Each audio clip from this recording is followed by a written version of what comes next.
খাটো খাটো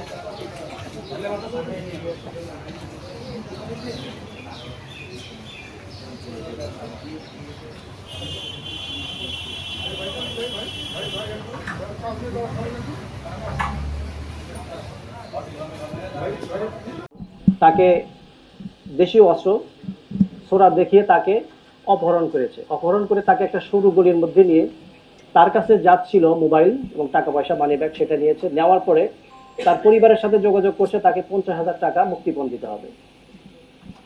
এই ঘটনা ঠিক ওই সরু গলির মধ্যেই এই কার্যক্রমটা তারা চালিয়ে যাচ্ছিল। এই এলাকায় বিশেষ করে এই আবার টহল পুলিশ, আমাদের শ্যামলী বাসস্ট্যান্ড এলাকায় আপনারা দেখেছেন যে আমাদের টহল পুলিশ প্রায় এখানে টহল দিয়ে থাকে।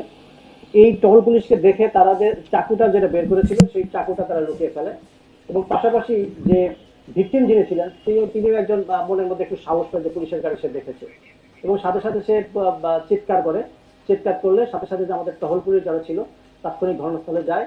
গিয়ে যখন পুলিশ আসার দেখে তখন এক যে 3-4 জন পাশে ছিল জাহিদ ছাড়া বাকি সকলেই পালিয়ে যায়।